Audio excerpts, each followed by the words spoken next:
అంటే అంటారు కదా మనలో ఏది మైనస్ అదే ప్లస్ అవుతుంది అని. ఇది మాత్రం నిజం. బాగా గుర్తుపెట్టుకుంటారు.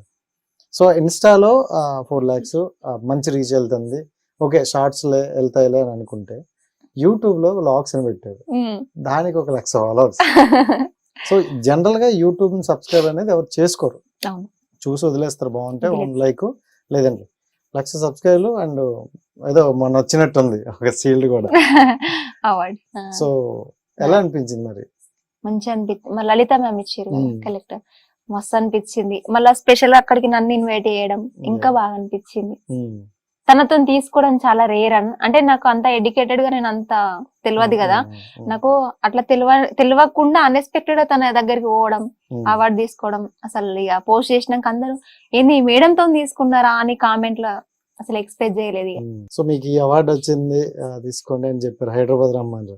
మీరు పెద్దగా హైదరాబాద్ అంటే ఇంట్రెస్ట్ చూపించరు, నేను చాలా సార్లు అడిగాను. అవును, మీరు కూడా అడిగారు, ఎన్నో సార్లు అడగడంగా ఇప్పుడు సెట్ అయింది మనకి. సో అంటే హైదరాబాద్ పెద్దగా రావడానికి ఇంట్రెస్ట్ ఉంటుంది. ఫస్ట్ టైం ఎలా ఉంది హైదరాబాద్ అంతా? మంచిగానే ఉంది. అంటే అప్పుడు ఇక కార్ లో వచ్చినాం, తీసుకొచ్చి తమ్ముడు వాళ్ళు తీసుకొని వచ్చారు, పర్లేదు. నేను అంతా ఫస్ట్ నేను బయట ప్రపంచాన్ని చూడడానికి అంత ఇష్టపడ. సో అంటే మీ వీడియోస్ అవన్నీ పక్కన పెడితే మీరు కూడా న్యాచురల్కి కొంచెం దగ్గరలో ఉంటారు. సో విలేజ్ బ్యాక్గ్రౌండ్ కి కొంచెం పీస్ఫుల్ గా ఉండాలనుకుంటారు. అంటే విలేజ్ లోనే ఎక్కువగా ఇప్పుడు అందరు చూసుకుంటే చదువుకోవాలి, లేదంటే జాబ్ చేసుకోవాలి, మంచి హస్బెండ్ చూసుకుని హైదరాబాద్ కావచ్చు అటనే వెళ్ళాలనుకుంటారు. మీరు ఎందుకు మొత్తం ఈ పొలాలు ఇటువైపే ఎక్కువగా ఉండిపోదాం అనుకుంటారు? అంటే ఇక్కడైతే మనకి స్వచ్ఛమైన ప్రేమ దొరుకుతుంది. మనము ఎంత బిల్డింగ్ లో ఉన్నా, ఎంత కార్ లో తిరిగినా, ఏది బయటకు వెళ్ళి ఇప్పుడు మనం రెస్టారెంట్ లో తిన్నదానికి ఇంట్లో తిన్నదానికి చాలా డిఫరెంట్ ఉంటది. ఇంట్లో కారం వేసుకుని ఉడకన్నంలో తింటే చూడండి ఆ టేస్ట్ ఎట్లుంటది, అక్కడికి రెస్టారెంట్ కి తిన్నది ఎట్లుంది, అప్పుడే మనకి వామిటింగ్ వచ్చినట్టు కొన్ని అనిపిస్తుంది కదా. అంటే రెస్టారెంట్ కును కారం నూనెకి ఎంత డిఫరెన్స్ ఉంటుందో, పల్లెటూరుకును సిటీకి అంత డిఫరెన్స్ ఉంటది.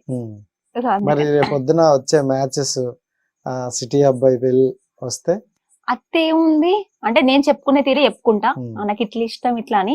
ఒకవేళ ఎందుకంటే ఒకటి చెప్పాలన్నా, ఇప్పుడు పెళ్లి కాకముందు నా ప్రపంచం వేరు, పెళ్ళైన తర్వాత నా ప్రపంచం వేరు.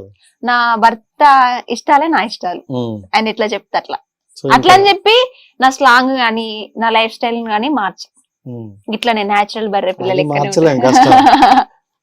అంటే లేదు. కొంతమంది అబ్బాయిలకు నా భార్య మోడల్ గా ఉండాలి, ఇట్లా ఉండాలి అట్లా ఉండాలి అని అంటారు కదా, కొంతమందికి ఇష్టం ఉంటది కదా. బట్ ఒక్కరికి నచ్చాలని 4 లక్షల మందిని మనం కానీ ఆ 4 లక్షల మంది కోసం ఈ అబ్బాయి మారచ్చు కదా. మారుతారు, ఎందుకంటే మార్చేస్తా నువ్వు. సో మొత్తానికి లైఫ్ అయితే అలా వెళ్తుంది. సో అంటే ఇప్పుడు అనుకో కొంచెం బాగుంది, మంచిగా రీచ్ వెళ్తుంది, జనాలకు తెలుస్తుంది, ఓకే. స్టార్టింగ్ స్టేజ్ లో కొంచెం ఉంటాయి స్ట్రగుల్ అని, కష్టాన్ని, ఎందుకురా మనకి ఇవి అని. సో అలాంటివి ఎప్పుడైనా ఫేస్ చేసా? చాలా మంది మోసం చేసిరు, చాలా మంది వెన్నుపోటు ఓడిసిరు.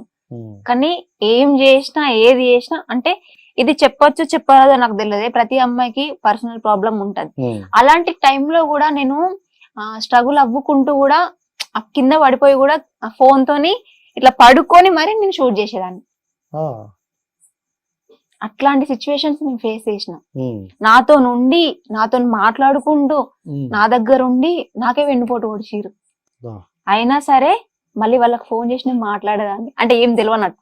నాకు అన్ని తెలుసు, నేను అన్ని గుర్తున్నా, నాకు అన్ని ఇన్ఫర్మేషన్లు వస్తున్నాయి, నాకు అన్ని అంటే తెలిసిపోతుంది. నాకు ఇది చేస్తురు, ఇది చేసిరు, ఇది వీళ్ళు ఇట్లా ఏం చేస్తురు, ఎవరెవరు ప్రిపేర్డ్ గా ఉన్నారు, ఎవరు ప్లాన్ చేస్తురు, ఎటు నుంచి ఏం అందుతుంది అన్ని తెలుసు. కానీ తెలిసి కూడా నేను ఆ శత్రువుతోని ఉండేదాన్ని. ఎందుకని? అంతే కాదు, మంచితనం. చెడు అనేది చుట్టూ తిరుగుతూనే ఉంటది, కానీ మంచితనం అనేది ఇప్పుడు మనం అంటారు కదా, కర్మ అనేది ఎప్పటికి మనం వదలది అని. సరే ఈ రోజు వాళ్ళు అట్లా చేస్తురు, ఆయన నేను వాళ్ళతో మాట్లాడుతున్నా అంటే ఆ మంచి నాకు ఇంకా మంచి చేస్తుంది కదా. ఇప్పుడు మీరు నా ఇంటర్వ్యూ తీసుకుంటారు, సరే మీకు బెస్ట్ వ్యూస్ వస్తాయి, దాన్ని బట్టి నాకు ఇంకొక ఇంటర్వ్యూ రావచ్చు, లేకపోతే మీకు మంచి ఇంకా బెస్ట్ గా నెక్స్ట్ టైం చేద్దాం సిస్టర్ అని మీరు అడగవచ్చు. అట్లా అని చెప్పేసి నేను అక్కడనే ఆగిపోను కదా. అట్లా సో మొత్తానికి అంటే చాలా మంది మోసం చేస్తారని తెలిసింది, చేసారా? చేసిన వాళ్ళతోటే ఇంకా నేను ఉన్నా. అదే నా మెంటాలిటీ అట్లా ఉంటది అన్న. అంటే నీకు తెలిసిన వాళ్ళకి తెలిసే పోనీ అలా తెలియదు, నాకు తెలిసిన విషయం నాకు తెలుసు, వాళ్ళు చేస్తున్న విషయం నాకు తెలుసు, నా దగ్గర ప్రూఫ్ తో ఉంటాయి, అన్ని ఉంటాయి. కానీ నేను ఏం తెలియనట్టు మరి వాళ్ళతో మళ్ళా హ్యాపీగా మంచిగా దగ్గరికి తీయడం, ప్రేమ చూపేయడం, హెల్ప్ చేయడం, ఇంకా అట్లా కూడా చేసిన. చాలా చేశారు. సో కొంతమంది అంటే కొంతమంది గ్రూప్ పీపుల్ తో మీరు ఉండేవాళ్ళు, ఛానల్స్ ఇలా ఉండేవాళ్ళు.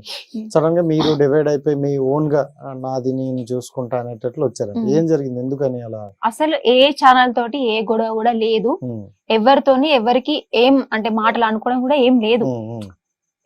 ఎవరి సిచ్యువేషన్స్ వాళ్ళకు ఉన్నాయి. ఒకప్పుడు యూట్యూబ్ లో ఛాన్స్ రావడమే గొప్ప. అలాంటి టైంలో నాకు మన ఊరు ముచ్చట్లు అని చెప్పేసి ప్రవీణ్ అన్న, రాజు అన్న ఉంటారు. సో ఆ అన్న వాళ్ళు నాకు ఛాన్స్, మధ్యవేణి శ్రీనివాస్ అంకుల్ వాళ్ళ అంకుల్ డైరెక్షన్ లో చేసేదాన్ని. అప్పుడు వాళ్ళ ఛానల్ నుంచే నేను బయటకు వచ్చిన. జున్ను అన్న వాళ్ళు ఉన్నారు కదా, వాళ్ళ దాంట్లో. సో అక్కడ నుండి కూడా పాజిటివ్ గానే వచ్చేసారా? పాజిటివ్ గా, నాకు ఎవరితో ఏం గొడవలు. కాకపోతే మన అంటే ఒకళ్ళు ఎదుగుతున్నారంటే వెనక నుండి ఉంటారు, ఈ అమ్మాయి ఎదుగుతుందిరా తొక్కాలి, ఎలా మనకన్నా ముందు ఎలా వెళ్తది. ఇప్పుడు ఉన్నారు కదా, అంటే ఇప్పుడు ఎవరైతే నేను దోస్తా ఇట్లా ఉన్నారు కదా, నాతో ఉన్న వాళ్ళు ఉన్నారు కదా, వాళ్ళే చేసిరు. కానీ అయినా సరే నేను పడిపోయినా సరే ఈ రోజు నాకు బాధ వచ్చిందా, ఆ బాధను కూడా నేను పోస్ట్ చేస్తా వాళ్ళు చూడాలని. అంటే రేపు నేను ఇంకెట్లా గెట్ ఆన్ అవుతా అని వాళ్ళకి చూపించడానికి ఈ బాధను కూడా పోస్ట్ చేస్తా నేను. అంటే ఇప్పుడు సంతోషంగా పోస్ట్ చేయడం, కొంతమంది ప్రాబ్లం వస్తాయి, ప్రాబ్లం ని బయట చెప్పుకోవద్దు, ఇంకెక్కువ అవుతుంది, మన న్యూస్ నవ్వుకుంటారు అంటారు కదా, నేను వాళ్ళు నవ్వాలని నేను పోస్ట్ చేస్తా. ఎందుకంటే వాళ్ళు ఈ రోజు నవ్వారు అనుకో, రేపు నేను ఎట్లా గెట్ ఆన్ అయినా అని చెప్పేసి ఈర్షపడాలి అట్లా. So okay. అండ్ ఇన్స్టాలో చూసుకుంటే అందరూ లక్షలు వస్తాయి ఇలా ఇలా అంటారు. అండ్ మనకు తెలిసి ఇన్స్టా ఏంటనే తెలుసు దాని ద్వారా. బట్ అలా అనుకున్న ఆడియన్స్ కి ఏం చెప్తారు? ఇన్స్టాలా ఒక్కరికి మన కంటెంట్ ఏంటి అంటే మనం ఎలా ఎంటర్టైన్మెంట్ చేసినాం, ఎట్లా చెయ్యాలి, ఎట్లా చూపించాలి, అంటే ఎట్లా క్రియేటివిటీ ఉండాలి అని చెప్పేసి నేను చెప్తా. అంతేగాని దాని నుంచి ఇన్స్టా నుంచి ఫైనాన్షియల్ గా అయితే ఏమి ఉండదు మనకు.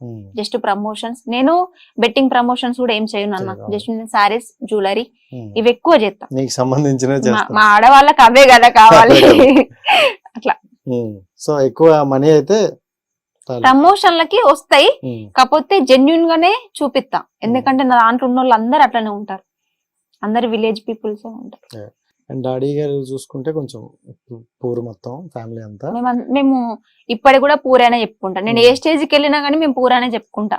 అంటే ఇన్స్టా కావచ్చు, యూట్యూబ్ కావచ్చు, కొంచెం ఒక మంచి బజ్ లో ఉన్నాయి, తెలుసు. ఒక సెటిల్ అయ్యాం ప్రెసెంట్ ఒక రేంజ్ కానీ. సో ఫ్యూచర్ లో ఇంకా పెరిగే ఉన్నాయా?